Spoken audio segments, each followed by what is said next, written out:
அடக்கு என்பர் அறிவிலார் அடக்கும் அமரரும் அங்கில்லை அஞ்சும் அடக்கில் அசைதனமாம் என்றிட்டு அஞ்சும் அடக்கா அறிந்தேனே தன்னோட திருமந்திரத்துல சொல்றாங்க. ஏன்னா 5 புலன்களுமே வந்து வேலை செய்யலைன்னா அது வந்து ஜடம், அது வந்து ஜீவனே இல்லை அப்படின்னு சொல்றாங்க. வாழ்க்கை வந்து எப்படி இருக்குன்னா உயிர்ப்புள்ளதா ஜீவனா இருக்கிறதுலதான் இருக்குது. இந்த 5 புலன்களையும் சரியான இடத்துல கொண்டு போய் சேர்த்துட்டா நமக்கு வந்து நன்மையே கிடைக்கும். அப்ப அதுக்கு என்ன பண்ணணும் அப்படின்னா இறைநிலையோட இந்த புலன்களை கொண்டு போய் இணைச்சிடணும். அப்படின்னா இணைச்சிட்டா என்ன ஆகும் அப்படின்னா தேவையில்லாததை வேண்டாததையெல்லாம் வந்து இந்த மனம் நாடி போகாது. அப்ப இந்த புலன்களை வந்து இறைவனோட இணைக்கணும் அப்படின்னா அப்பதான் வந்து புலன் கடந்த நிலையில வந்து நம்ம அறிவை வந்து பரிபூரணமா உணர முடியும் அப்படின்னு திருமூலர் வந்து தன்னோட திருமந்திரத்துல சொல்றாரு. இந்த 5 புலன்களுமே வந்து செயல்பட்டு என்னன்னா எங்க அடக்கம் பெறுதோ அந்த இடத்துலதான் வந்து மனம் வந்து ஒடுங்குது. அப்ப அந்த ஒடுக்கத்துலதான் நாம வந்து இறைநிலைய உணர முடியும். ஏன்னா ஒடுக்கத்துலதான் மனமே வந்து அங்க அறிவாக தெய்வமாக இருக்கு. அப்ப இந்த நிலையை அடையறதுக்கு நம்ம வந்து நிறைய பயிற்சிகள் வந்து மனதுக்கு கொடுக்கணும். அப்பதான் மனதை வந்து நம்ம வசமாக்கி ஒடுக்க முடியும். ஆனா அது அவ்வளவு சாதாரண விஷயம் இல்லை அப்படின்னு சொல்லிட்டு சித்தர்கள் வந்து சொல்றாங்க. ஏன்னா கடல்ல வர்ற அலைகள் வந்து எப்படி எண்ண முடியாதோ அத போல மனதுல வர்ற எண்ணங்களையும் ஆயிரம் ஆயிரம் எண்ணங்களையும் வந்து தடுக்க முடியாது அப்படின்னு சொல்லி சித்தர்கள் வந்து சொல்றாங்க. ஏன்னா ஒரு நாளையில வந்து மனிதனுக்கு 60,000 எண்ணங்கள் வருதுன்னு ஆய்வுல வந்து குறிப்பிட்டாங்க. அது வந்து நொடிக்கு நொடி வந்து மாறிக்கிட்டே இருக்கு. இப்படித்தான் இருக்கும் அப்படின்னு கணிச்சு சொல்ல முடியாது. அதனாலதான் இந்த மனம் வந்து 5 புலன்களுக்கும் எப்பயுமே வந்து அடிமையா இருக்கு அப்படின்னு சொல்லி சொல்றாங்க. பரிணாம வளர்ச்சியை பார்க்கும்போது விலங்கினத்தோட வித்து தொடரான் மனிதன். அப்ப 5 புலன்கள்னு சொல்லும் போது இது வந்து மனிதனுக்கும் 5 அறிவு ஜீவனுக்கும் வந்து பொதுவாவே இருக்கு. மெய், வாய், கண், காது, மூக்கு இந்த 5 புலன்களும் 5 அறிவு ஜீவன்கள்ல வந்து ஒரு அறிவா மட்டும் செயல்பட்டு துன்பத்தை கொடுக்குது. ஆனா மனிதனுக்கு மட்டும் 5 புலன்களுமே வந்து துன்பத்தை கொடுக்குது. இந்த 5 புலன்கள் மூலமா தான் ஆனா நம்ம என்ன பண்றோம், வாழ்றோம், உணர்றோம், எல்லாமே செய்யறோம்.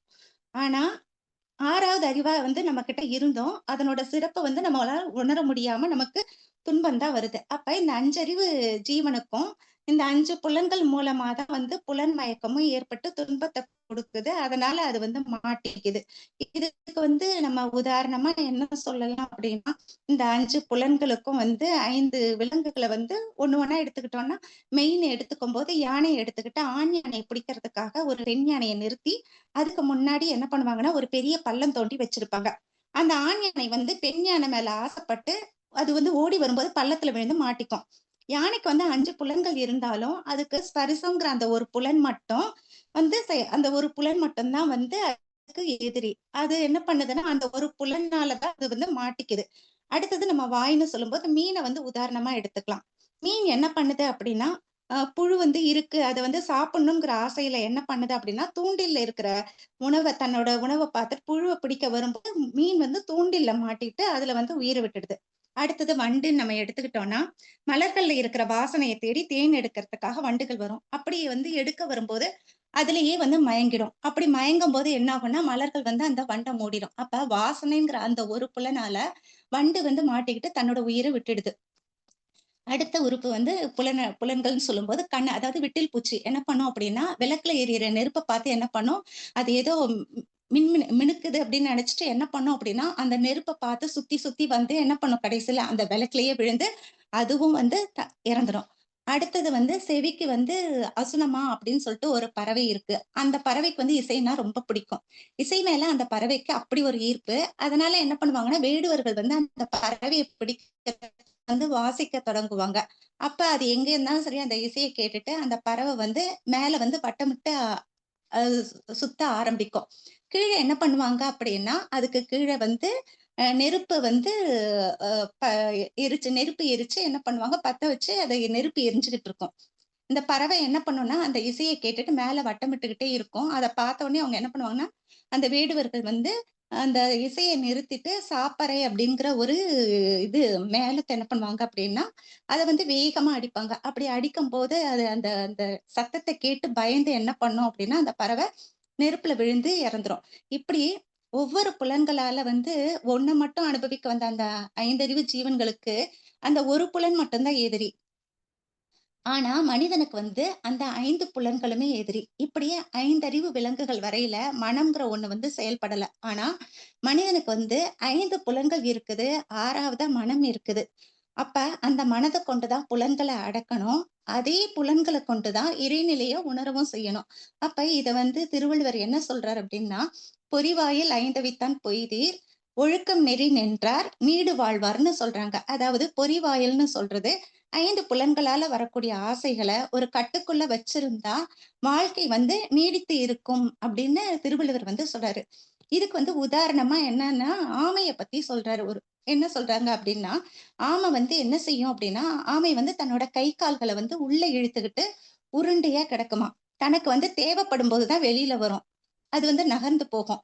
தேவைகள் எல்லாம் முடிச்சுக்கிட்டா, திரும்ப உள்ள போயிடும். அதேபோல ஒரு மனிதன் வந்து தன்னோட 5 புலன்களையும் வந்து என்ன பண்ணணும்னா, தேவைக்கு மட்டுமே பயன்படுத்தி 5 புலன்களையும் ஆமை போல அடக்கினா, அது அவனுக்கு வந்து 7 பிறவிகள்லயும் வந்து பாதுகாப்பா இருக்கும்னு திருவள்ளுவர் வந்து சொல்றாங்க. அப்ப இதுக்கு வந்து என்ன சொல்றாங்கன்னா, இததான் வந்து "ஒருமையுள் ஆமை போல் ஐந்தரக்கல் ஆற்றின் எழுமையும் ஏமா புடைத்து" அப்படின்னு திருவள்ளுவர் வந்து சொல்றாங்க. அப்ப புலன் இன்பங்கள் வந்து மனிதனுக்கு தேவைதான். ஆனா, அதே சமயத்துல புலன் இன்பங்களால துன்பம் வராமலும் பார்த்துக்கணும்.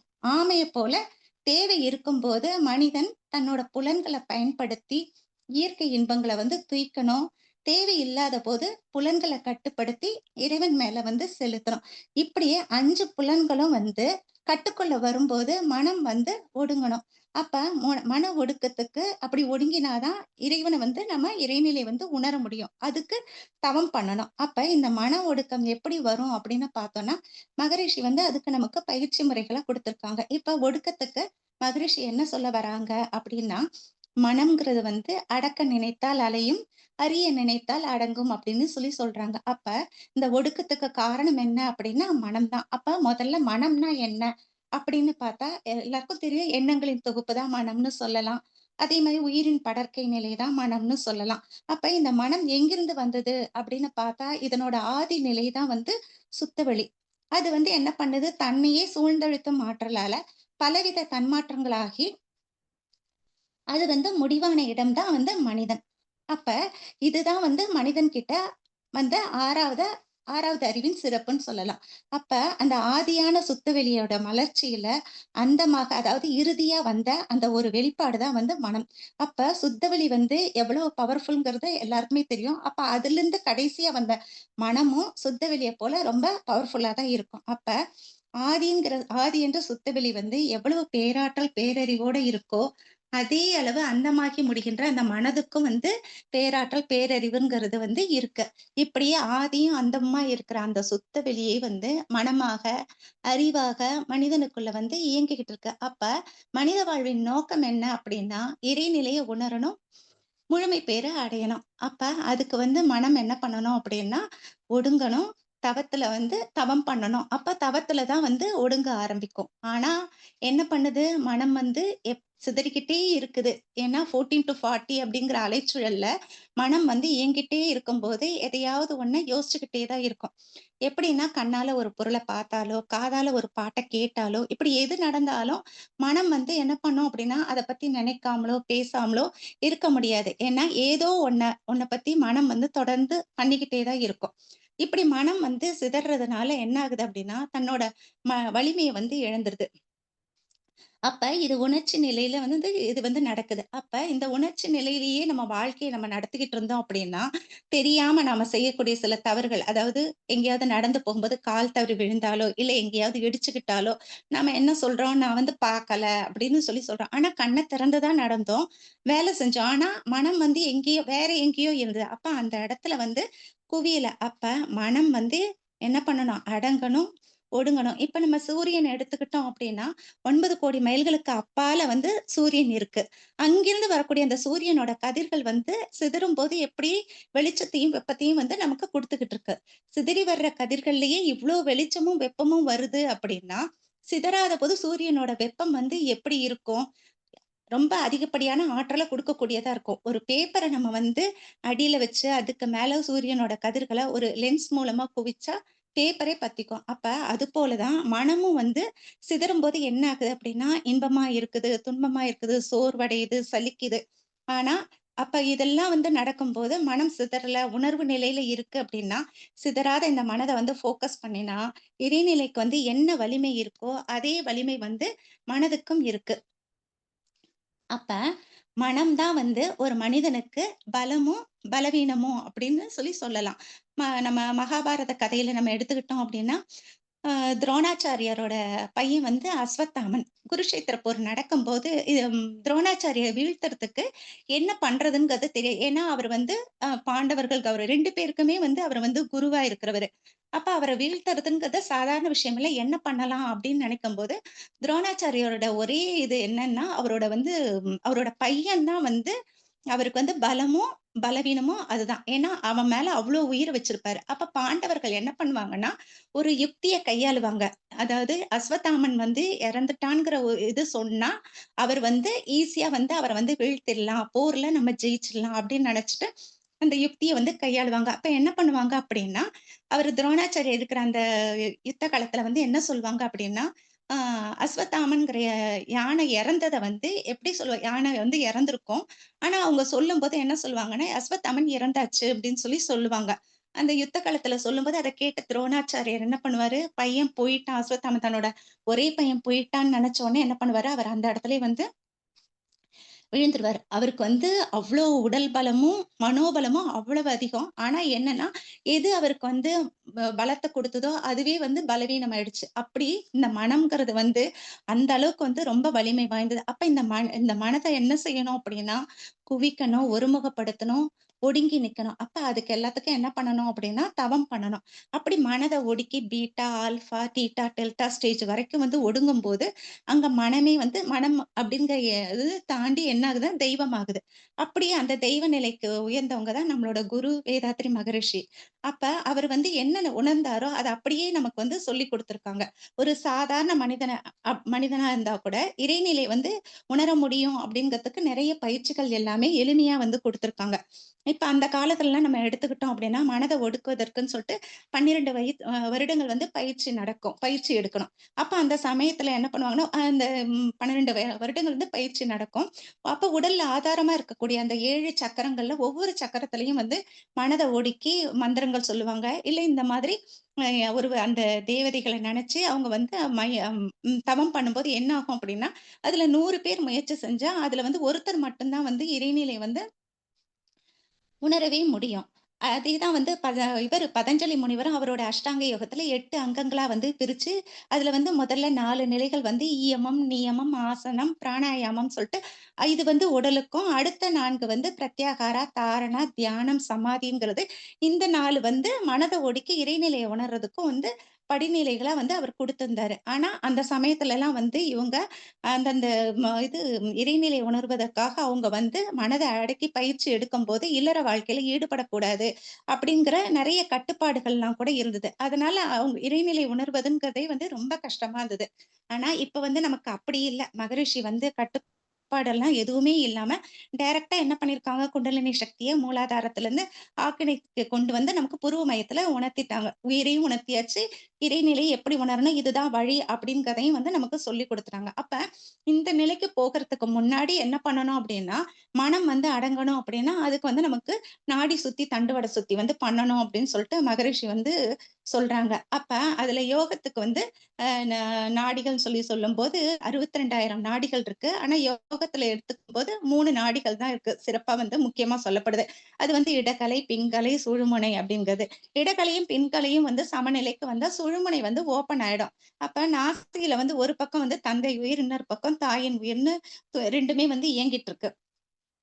இப்படி சுழற்சி நிலையில வந்து மாறி, மாறி இயங்கும்போது என்ன ஆகும் அப்படின்னா, 2மே ஈக்குவல் ஆகி சுழுமுனை வந்து ஓப்பன் ஆகிடும். அப்ப இது மாதிரி பண்ணும்போது நாடி சுத்தமாகும். பிரெயின் வந்து சுறுசுறுப்பாயிடும். அப்ப நாடி சுத்தியில என்ன பண்றோம், இடது கை சின்முத்திரையிலயும், வலது கை நாசிகா முத்திரையிலயும் வச்சுட்டு என்ன பண்றோம், இடது பக்கமா மூச்சு இழுத்து, வலது பக்கமா விடுறோம். மறுபடியும் வலது பக்கமா இழுத்து, இடது பக்கமா விடுறோம். அப்ப ஒரு பங்கு மூச்சு இழுக்கிறோம், 2 பங்கு மூச்ச வந்து வெளியில விடுறோம். இது மாதிரி 10 தடவ பண்ணும்போது என்ன ஆகுது அப்படின்னா, மனம் அடங்கி தவத்துக்கு தயாராயிடுது. இது வந்து முதல் நிலை. நிலை. அடுத்தது தண்டுவட சுத்தி அப்படின்னு சொல்லும்போது, இது மூலாதாரத்திலிருந்து மூச்சோட மனச மேல கொண்டு வர்றது.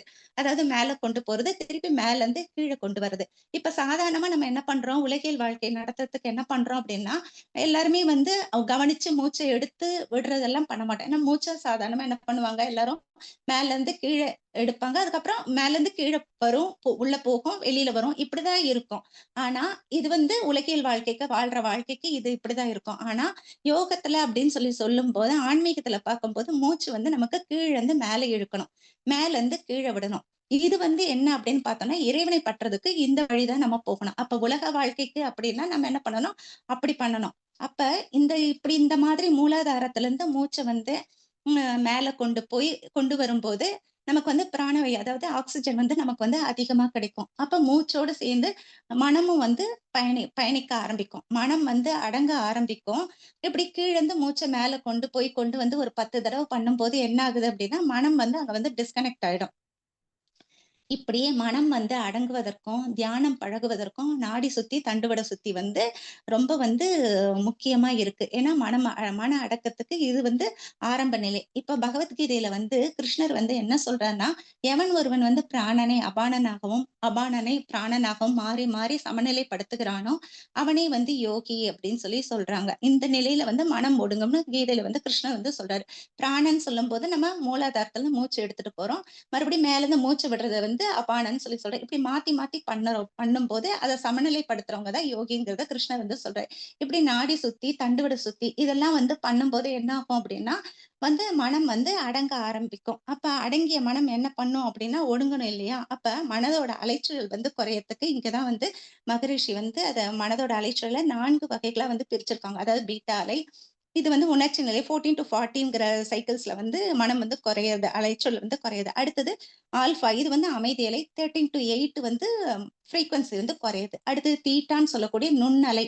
இது வந்து 7லிருந்து 4 இதுவும் வந்து 7லிருந்து 4 வரைக்கும் வந்து மனதோட அலைச்சல் வந்து குறையுது. அடுத்தது டெல்டான்னு சொல்லக்கூடியது வந்து அறிதுயில் நிலை. இது 3லிருந்து 1.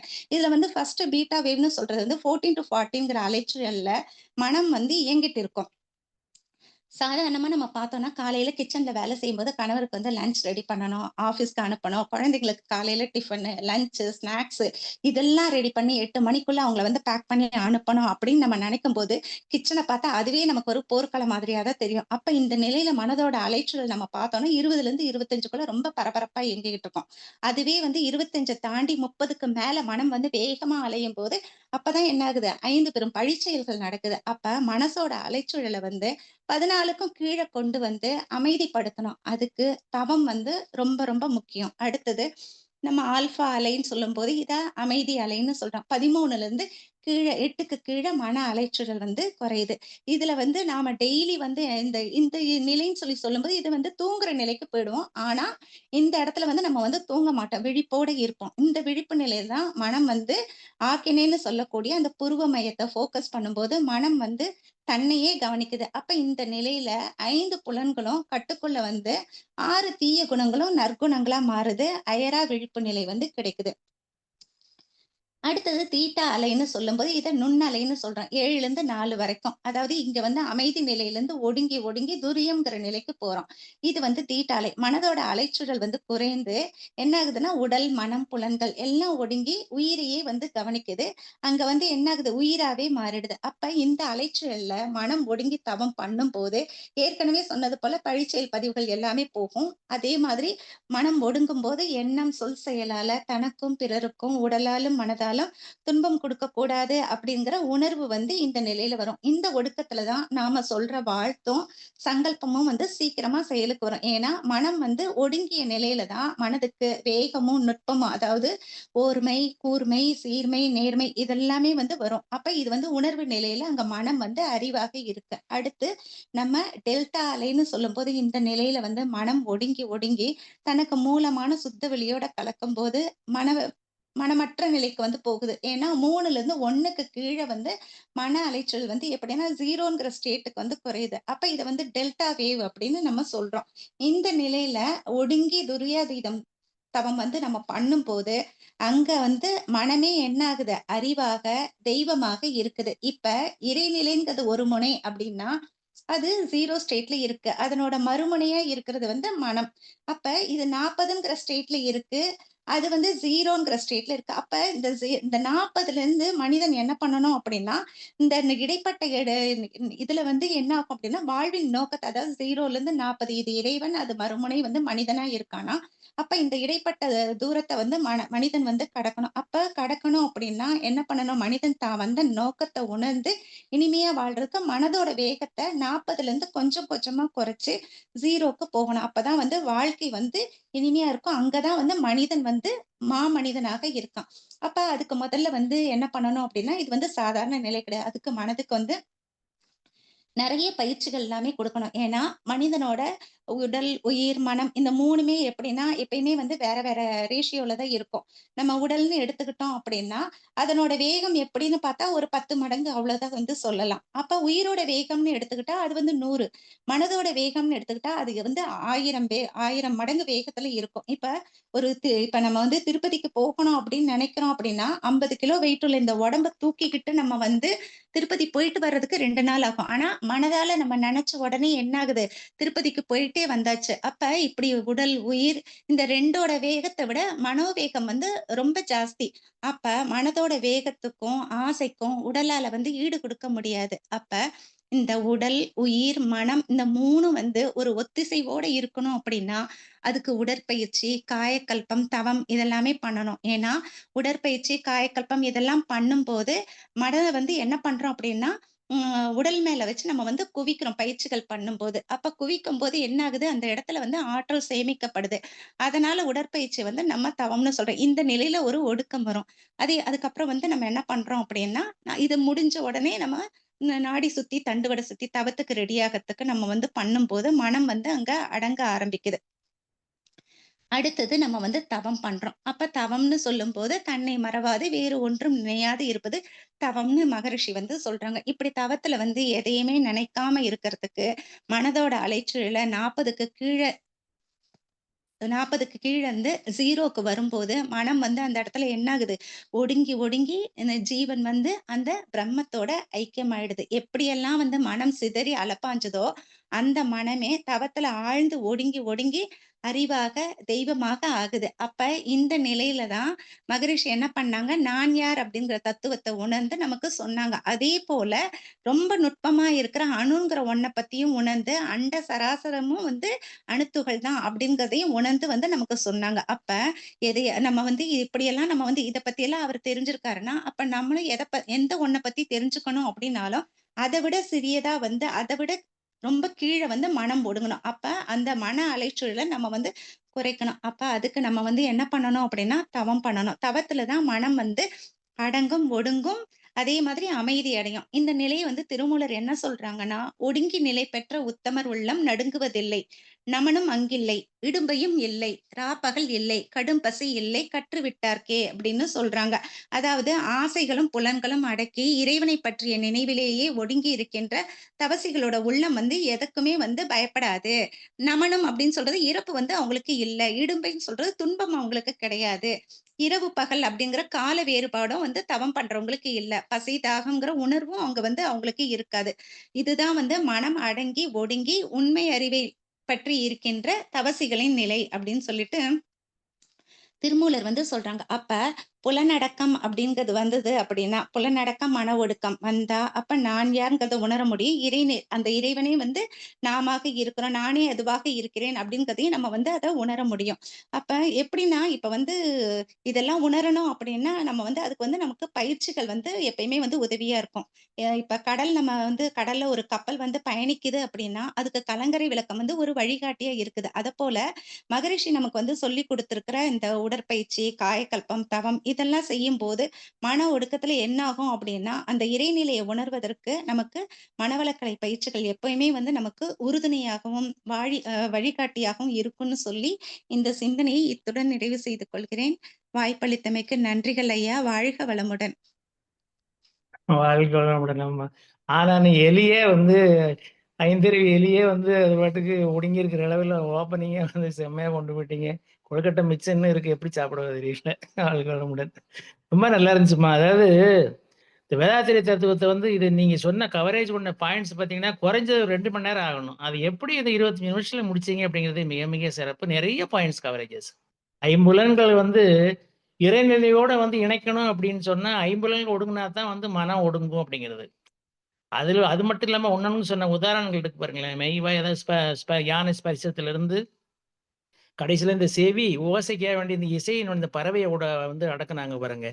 அதே மாரி ஆமை உதாரணம் ரொம்ப சிறப்பா இருந்தது. அதாவது நல்ல ஒரு உதாரணம். அதே மாரி திருமூலர்லேருந்து மகாபாரத கதைகள், அப்புறம் வந்து பகவத்கீதையில சொன்னது, திருமூலர் கவரேஜஸ் நெறைய குடுத்தீங்க. ம எ எ அதுவும் இந்த மகாபாரதத்தில அஸ்வத்தாமனுடைய தன்மை வந்து என்ன ஆச்சு அப்டின்னா, மனம் அடங்குறதுன்னா, மனம் தான் வந்து பலமும், பலவீனமும் அதுக்கு உதாரணமா சொன்ன கதை நல்லா நெறைய இருந்துச்சுப்பா. அது மட்டும் இல்ல இந்த நாடு சுத்தி தண்டுவட சுத்திக்க சொன்னது வந்து மிக மிக ரொம்ப ரொம்ப பொருத்தமானது. அது செஞ்சுட்டாலே நமக்கு வந்து மனம் அடங்கிரும். அப்படிங்கும்போது தவமும் சேர்த்து செய்யும்போது இறைநிலையினுடைய வந்து ரீச் ஆகுறது ரொம்ப ஈஸி அப்படிங்கிறது பர்ட்டிகுலரா திருப்பதிக்கு போயிட்டு உடனடியா கொண்டு வரதுக்கு அந்த மதனுடைய தன்மையை சொன்னீங்க பாருங்க. அது ரொம்ப சிறப்புமா. வாழ்க வளமுடன். நன்றிகள், நன்றிகள். வாழ்க வளமுடன். நன்றிகள் ஐயா. வாழ்க வளமுடன். நன்றிகள்மா. நெறைய எப்படி இவ்வளவு பிரிப்பேர் பண்ணீங்களோ தெரியல. நெறைய இப்ப நல்லா பேசுனீங்க. நல்லா இருந்துச்சும்மா. வாழ்க வளமுடன். சான்றோர் பெருமக்களே, இப்பொழுது நமக்கு நமது நன்றிகளை அம்மா அவர்களுக்கு ஒரு வாழ்த்துக்களாக தெரிவித்து மகிழ்வோம். தவநிலை. நமது பேரன்பிற்கும் பெருமதிப்பிற்கும் உரிய பேராசிரியர் அருள்நிதி மஞ்சுபாய் பாலா அம்மா அவர்களும் அவர்தம் அன்பு குடும்பமும் அருட்பேராற்றல் கருணையினால் உடல்நலம் நீளாயுள் நிறை செல்வம் உயர் புகழ் மெஞ்ஞானம் ஓங்கி வாழ்க வளமுடன் வாழ்க வளமுடன் வாழ்க வளமுடன். மிக ரொம்ப நன்றிமா. வாழ்க வளமுடன். ஸ்கை ஆன்லைன் மெடிடேஷன் தினசரி நிகழ்வு பற்றிய அறிவிப்புகள். காலை 5 மணிக்கு மகரிஷியின் பாடல்கள், காலை 5:30 மணிக்கு தவம். தொடர்ந்து 6 மணிக்கு வீடியோ ஆடியோவில் உடற்பயிற்சி வகுப்பு இடம்பெறும். அதை பார்த்துக் கொண்டே நாம் செய்யலாம். அடுத்து மாலை 6 மணிக்கு மகரிஷியின் பாடல்கள், 6:25 மணிக்கு மாலை காயகற்பம், மாலை 6:30 மணிக்கு தவம், 7 மணிக்கு சிந்தனை விருந்து, 7:30 மணி உலக நல வாழ்த்துடன் நிறைவு. பிரதி சனி மாலை தவத்தினை தொடர்ந்து மாலை 7 மணி முதல் 7:30 மணி வரை ஐயம் தெளிந்த நிகழ்வு நடைபெறும். பிரதி ஞாயிறு மாலை 7 மணி முதல் 7:30 மணி வரை சிறப்பு சிந்தனை நடைபெறும். இன்றைய நிகழ்ச்சி நிறைவு பகுதியாக உலக நல வாழ்த்து. உலகமெல்லாம் பருவமழை ஒத்தபடி பெய்யட்டும், உழவரெல்லாம் தானியத்தை ஒப்புடனே பெருக்கட்டும். பல தொழில்கள் புரிகின்ற பாட்டாளி உயரட்டும், பகுத்துணர்வில் தொகுத்துணர்வு பண்பாட்டை உயர்த்தட்டும். கலகங்கள் போட்டி பகை கடந்த ஆட்சி நடக்கட்டும், கல்லாமை கடன் வறுமை களங்கங்கள் மறையட்டும். நல வாழ்வை அளிக்கும் ஞான ஒளி வீசட்டும், நம் கடமை அறவாழ்வின் நாட்டத்தே சிறக்கட்டும். நம் கடமை அறவாழ்வின் நாட்டத்தே சிறக்கட்டும். நம் கடமை அறவாழ்வின் நாட்டத்தே சிறக்கட்டும். வாழ்க வையகம், வாழ்க வையகம், வாழ்க வளமுடன். வாழ்த்திய அனைத்து நல்ல உள்ளங்களுக்கும் மனமார்ந்த நன்றிகள். மன மகிழ்வோடு இன்றைய நிகழ்வினை நிறைவு செய்து கொள்வோம். அனைவருக்கும் நன்றி. வாழ்க வளமுடன், வாழ்க வளமுடன்.